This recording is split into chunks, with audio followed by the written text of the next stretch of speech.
Durante décadas, la Unión Soviética ha sido el gran monstruo que amenazaba la humanidad, la libertad y la democracia. ¿Sabes cuál? La Unión Soviética. La Unión Soviética. La Unión Soviética. Actualmente la prueba palpable del fracaso del socialismo. Vuestro modelo crea pobreza. Te lo dije en su... Sí, crea pobreza. El único intento que había en la historia humana, desgraciadamente, de igualdad, lo hicieron los comunistas, ¿no? En los países del este. Y fue un desastre. Pobreza y pobreza. Lo creasteis en la Unión Soviética. Pero si tan mal fue con el socialismo, ¿por qué la mayoría de los que lo vivieron quieren que vuelva? Y es verdad que se fueron, pero no se cuenta la segunda parte. La segunda parte, que en la Alemania del Este, en el Berlín actual, siguen votando a los antiguos comunistas.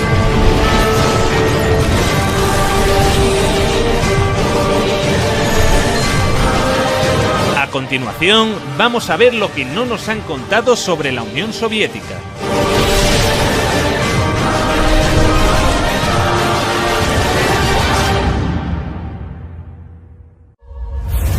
Esta es la evolución del PIB ruso en los últimos años del régimen zarista, prácticamente estancado hasta que se produce el origen de la Unión Soviética.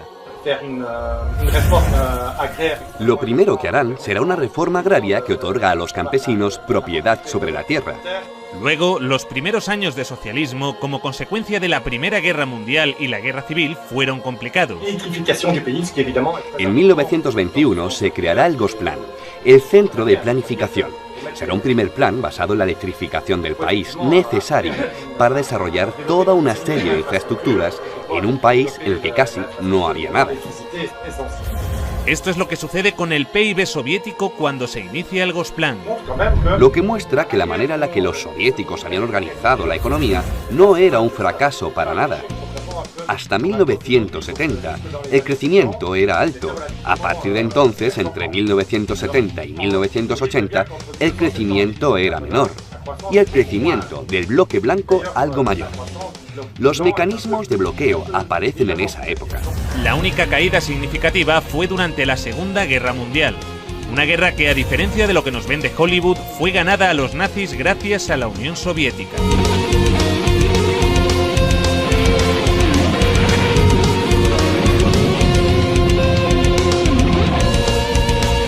Stalingrado fue la primera gran victoria del ejército soviético.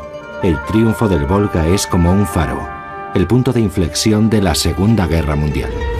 Solo en Stalingrado murieron más nazis que en todo el frente occidental junto. Europa y la URSS habían quedado devastadas tras la guerra. Elaboraron lo que más tarde se convertiría en el Programa de Recuperación Europea, que lograría levantar nuevamente a la Europa occidental. Europa necesitó que los Estados Unidos inyectaran cantidades ingentes de dinero para relanzar su economía. La Unión Soviética no. La URSS se desarrollaba más rápido que los países avanzados. No muchos países lograron cifras de desarrollo igual de rápidas. Algunos países de Asia del Este, tras la Segunda Guerra Mundial, lograron altos niveles de desarrollo, pero en la época era inigualable. En el año 1963, Rusia había pasado de un sistema monárquico con una economía agrícola atrasada a multiplicar por 52 su volumen industrial gracias a la economía planificada. La primera vez en la historia que un país alcanza tales cotas de desarrollo sin esclavizar o robar los recursos naturales de países subdesarrollados como hace Occidente. Y la calidad de su industria a menudo superaba la occidental. En la antigua Alemania del Este, la economía comunista más eficiente, las normas estipulaban que las neveras y las lavadoras debían funcionar durante 25 años. Compré esta nevera en Alemania del Este en 1985. Tiene por lo menos 24 años. Nunca he tenido que cambiar la bombilla. Tiene casi 25 años.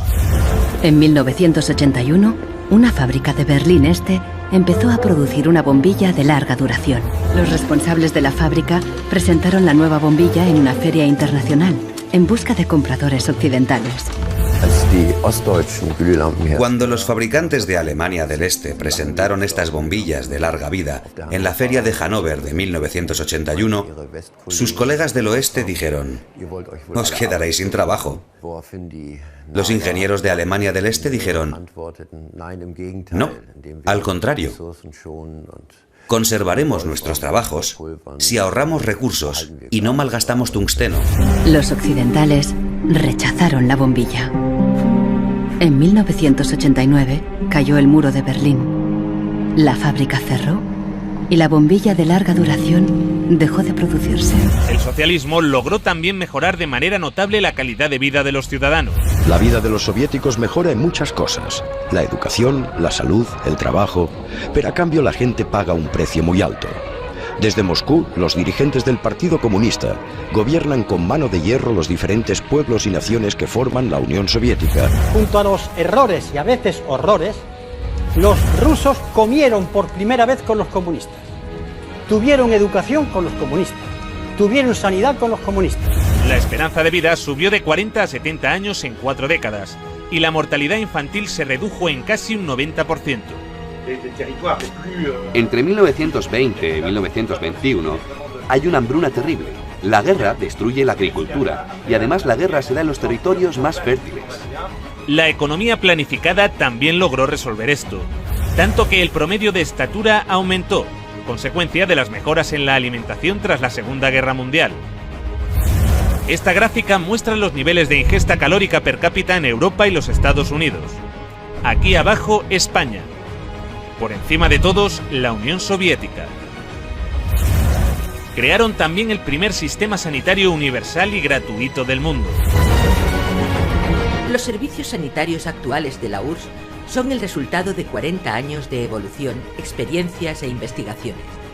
Forman un sistema unificado que se extiende a todas las disciplinas sanitarias y cuyas ramificaciones alcanzan a todos los centros de población que constituyen las 15 repúblicas de la Unión, llegando hasta las más pequeñas y remotas aldeas y zonas agrícolas. En el año 1980, la URSS tenía más médicos y camas de hospital que los Estados Unidos de América. También crearon el primer sistema educativo universal y gratuito en el que se incluía la universidad. Todo el material escolar lo proporcionaba el Estado. En los años 70, la URSS tenía 5 veces más ingenieros titulados que los Estados Unidos.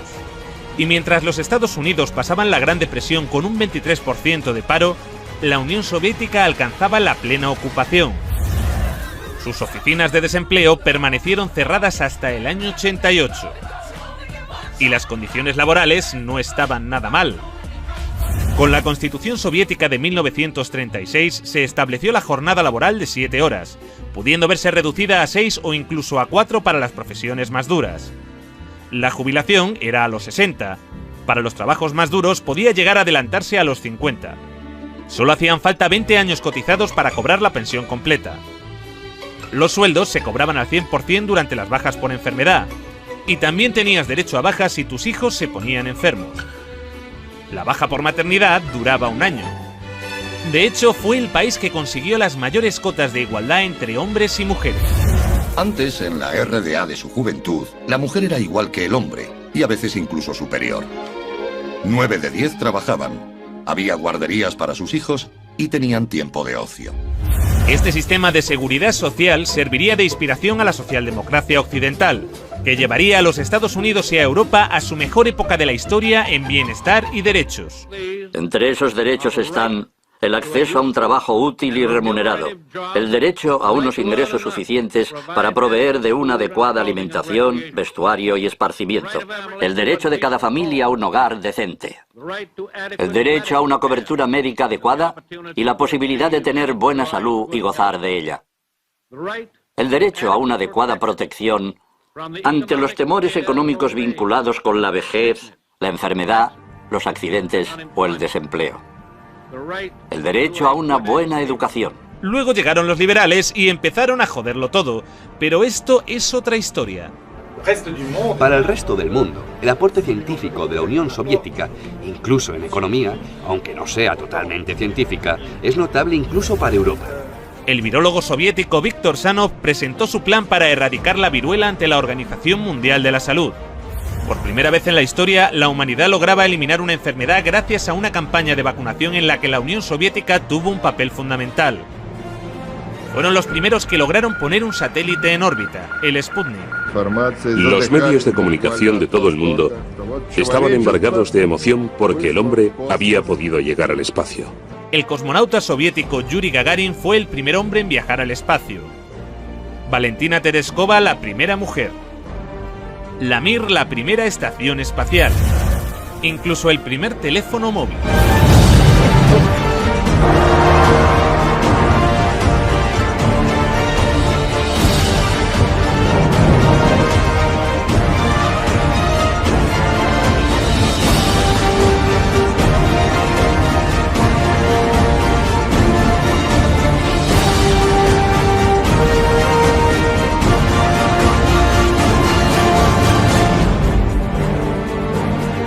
El acceso a los coches era difícil, pero el transporte público era gratuito y amplio. La red ferroviaria llegó a ser de las más grandes y desarrolladas del mundo. Nos enfrentamos al recorrido ferroviario más largo del mundo, el Transiberiano. Una sociedad que había logrado garantizar a todos los ciudadanos los bienes de primera necesidad. La vivienda, el agua, la luz o la calefacción no suponían más de un 30% del salario de un trabajador. Y si no podías permitirte una vivienda, el Estado te la regalaba. En la década de los 60 surgieron bloques de apartamentos en todas las ciudades soviéticas. Claro que estábamos contentos. Esperábamos esos apartamentos como el que espera a que el pastel salga del horno. Estábamos hartos de vivir con otras familias. Cuando nos mudamos nos pareció un paraíso. Vivimos aquí desde entonces y está muy bien. En Occidente, el socialismo causaba un enorme rechazo, entre otras cosas porque al no emitir casi deuda externa, los acreedores del FMI perdían una gran oportunidad de beneficiarse de la riqueza soviética. Sin embargo, mientras Reagan intentaba vender que el socialismo era un desastre, sus propios servicios de inteligencia le llevaban la contraria.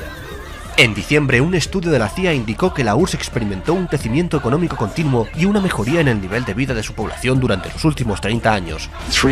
Estos son 3 perros, uno americano, uno polaco y uno ruso. Están de visita, ahí el perro americano les explica cómo funcionan las cosas en este país. Y les dice, si ladráis lo suficiente, alguien vendrá y os dará algo de carne. Y el perro polaco pregunta, ¿qué es la carne? El perro ruso pregunta, ¿qué es ladrar? La habilidad de la economía soviética para mantener su viabilidad ante la ausencia de importaciones es mucho mayor que la de la mayoría y posiblemente todas de las economías de otros países industrializados, asegura la CIA en su informe. Pero la aventura socialista llegaría a su fin. A principios de los años 70, las reformas de Kosygin empezaban a descentralizar la economía. Esto produjo que la economía se empezara a ralentizar. 15 años más tarde, Gorbachev, para arreglarlo, decide empezar a liberalizar más el mercado. En 1985, Gorbachev llega al poder y lanza la perestroika. Como él mismo decía, su intención era un socialismo a la sueca. Pero en lugar de relanzar la economía, lo empeoró más. En el año 89, el PIB de la URSS caía por primera vez en décadas. En marzo de 1991 se hizo un referéndum preguntando por la continuidad de la Unión Soviética. Los ciudadanos votaron a favor de mantener la Unión con casi el 80% de los votos. Pero Boris Yeltsin y los Chicago Boys tenían otros planes. Esto sucedió a pesar de un referéndum en el que la mayoría de la población votó por la conservación de la Unión Soviética. En agosto de ese mismo año, una facción del Partido Comunista dio un golpe de Estado. Según la agencia de prensa soviética TASS, el presidente soviético Mikhail Gorbachev ha renunciado a su cargo y ha sido sustituido por Gennady Yanev. Lo que están haciendo es engañar vilmente al pueblo. Esto es un golpe anticonstitucional. El golpe fracasó, pero debilitó lo suficiente al gobierno para iniciar el desmantelamiento de la Unión Soviética encabezado por Boris Yeltsin. Estábamos defendiendo una Rusia libre, y el símbolo de esa Rusia libre era Yeltsin. Un proceso que ya parecía irreversible desde hacía 2 años cuando se produjo la emblemática caída del muro de Berlín. Algo que hoy se recuerda como un gran logro de la humanidad.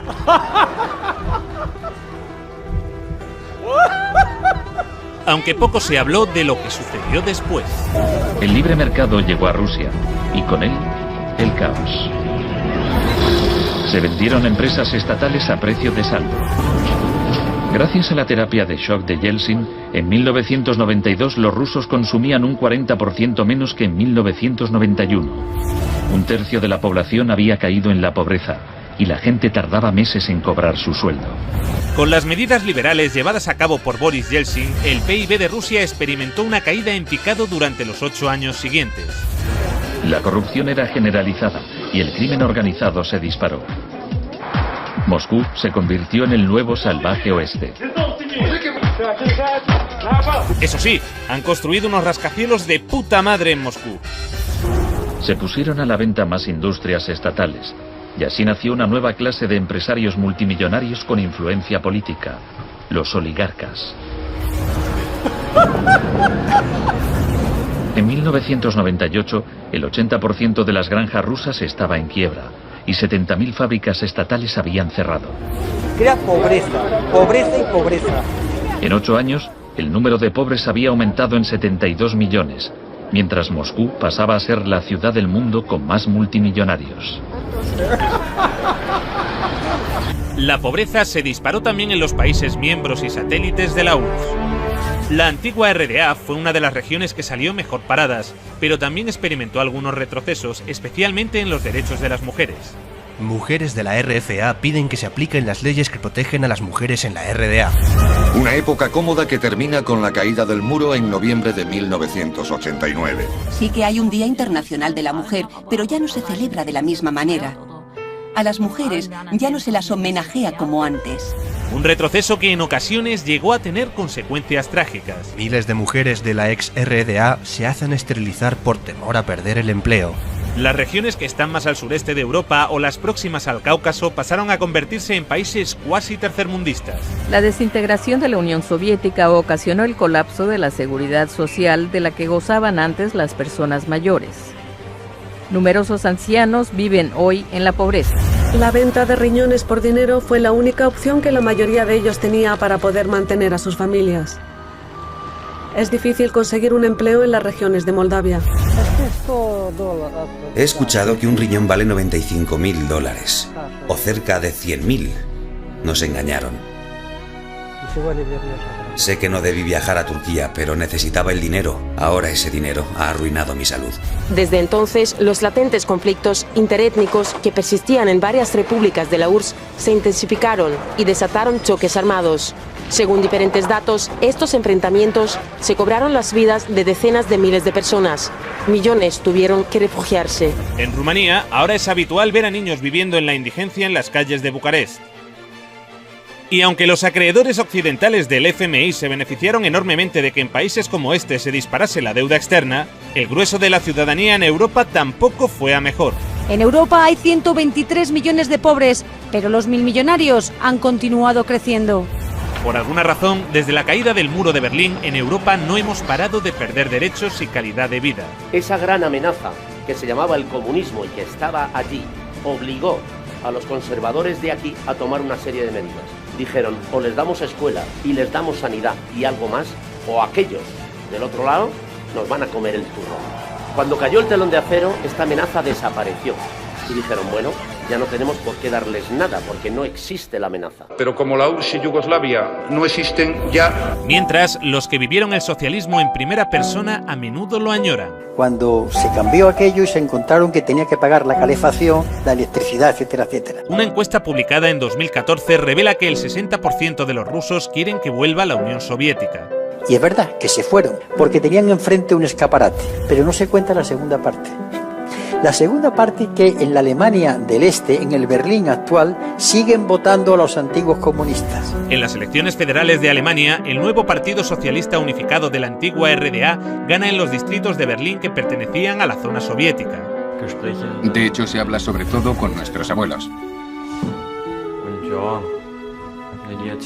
Ellos nos cuentan lo que vivieron. Y en general lo hacen de forma positiva. En esa época había menos gente muy rica y todos los demás eran iguales. La riqueza se distribuía de manera equitativa. Había una justicia social. No es como hoy en día, que hay familias con menos recursos cuyos hijos no tienen grandes oportunidades. En Asia Central, esta añoranza es aún mayor. ¿Qué opinas de tu actual generación? Nos hemos quedado huérfanos. Los países se separaron y nos perdimos. Quizá en 20 años hayan desaparecido. Creo que las cosas iban mejor antes, en la Unión Soviética. En el mejor de los casos, solo unos 600 aldeanos aún viven aquí. Pero cuando Kirguistán formaba parte de la Unión Soviética, la gente de todas partes de la República deseaba venir a este lugar. Todo funcionaba, las fábricas, las plantas. Las personas vivían de manera igualitaria. Al comparar, yo elegiría el estado en el que vivía cuando tenía 7 años. Con la llegada de Putin al poder, la economía empezó a recuperarse. Se redujo la pobreza y la criminalidad. Pero los niveles de bienestar jamás regresaron. La desigualdad sigue en los niveles de la época de Yeltsin. La tasa de mortalidad en Rusia aún está muy por encima de los niveles de la era soviética. Y esto es en parte debido al deterioro del sistema sanitario, que ahora es de pago. No tuve que pagar por la escuela y la universidad, pero recibíamos una buena educación. Nos curaban de forma gratuita. En julio de 2010 murió de cáncer, mi prima. No pudo encontrar 30.000 rublos para una operación. Estuvo acostada varios meses. Las dolorosas inyecciones también las tuvo que pagar. De manera que sí, todo un logro la caída del comunismo. Un logro de la hostia. En el próximo episodio...